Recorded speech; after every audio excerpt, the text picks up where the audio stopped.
Thanks for tuning in on Brock Page. And if you want to save yourself some time, check out my picks for this video in the description section below. Once again, I'm not a sports betting expert. I'm just a fan. That said, let's go ahead and get into some picks for the 29th. Dallas at San Antonio. The betting opened up with San Antonio as the 14-point favorite. Since it opened up, the spread itself dropped down a point to -13. The total points opened up at a low 197, and apparently it wasn't low enough. It's now at 196 and dropping. Projected scratches are Darren Williams and J.J. Barea for Dallas. For the Spurs, Jonathan Simmons and Paul Gasol. The spread's pretty attractive. Let me break it down real quick for you. Dallas overall against the spread covers 50% in all games. On the other side, San Antonio's covered a decent 59% of their games. On the road, Dallas has covered just 11 of 24 games. At home, San Antonio's covered a decent 55% of theirs.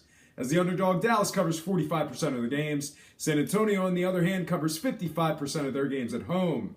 These numbers stack up fairly even, but there's one area of high interest for me. San Antonio's failed to cover the spread in their only 2 games with Dallas. They also cover a pathetic 16% against teams allowing 99 to 102 a game. I'm really not liking San Antonio to cover in this one, but I absolutely cannot see them losing this one outright. That said, I'm foregoing the spread in the total points. I'm taking the San Antonio Spurs winning this one outright as the first game of my 2-team parlay. Once again, San Antonio wins this one outright for game 1 of my 2-teamer. Next game, Houston at Indiana. The betting opened up with Houston as the 3.5-point favorite. Since it opened up, the spread itself dropped down to -2.5. The total points opened up at 227. Since then, the line dropped 1 point to an even 226. No projected scratches on either team thus far. All that said, let's break down the numbers against the spread real quick. Houston's a decent 58% in all games this year against the spread. Indiana's covered just 19 of 46. Indiana's also covered just 9 of 22 as the official underdog. On the other side, Houston's a decent 55% against the spread as the official favorite. Houston's also covered a solid 64% of their games on the road this year. As far as Indiana goes, they've covered just 4 of 11 games at the current posted spread. And as the official home underdog, the Pacers covered in just 42% of those games. On the other side, Houston's a respectable 11-9 in that category. One final number for you. This one really solidified my decision on this one. The Indiana Pacers have covered just 12 of 31 games when facing teams allowing more than 102 a game. That said, I'm going to forego the total points and the money line cash in this one. I'm all over that spread. I'm taking the Houston Rockets -2.5, winning this one outright as the second game of my 2-team parlay. Once again, Houston -2.5 with Cleveland on the money line for my 2-team parlay. Now, there's plenty of other action in the NBA, and although my 2-teamer is all set, I'm going to add a few more picks to the show for the sake of entertainment. Let's go ahead and get into it. New York at Atlanta.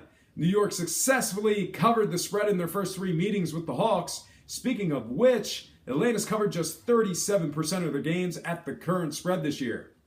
On the other side, the Knicks are great after a day off, covering 61% of their games after a day's rest. Weird stat, I know. I'm liking the New York Knicks to cover in a teaser. I'm taking the New York Knicks +13.5 in the first game of my 5-point teaser. Next game, OKC at Cleveland. Not sure what's going down in Cleveland right now, but they're heavily favored on the money line, laying 300. They're also the 8-point favorites. I do have concerns about the Cavs in this one, however. Along with the proverbial discourse with King James, Cleveland's covered just 41% of their games overall. OKC's covered a solid 57% of theirs. At the current point spread, OKC's also covered a solid 60% of those games as well. Now, on the other side, Cleveland covers just 36% facing teams giving up more than 102 a game. Sadly, they've only covered 6 out of 18 games against teams winning more than 55%. I'm digging OKC in the teaser. I'm taking the Oklahoma City Thunder +13 in the second game of my 5-point teaser.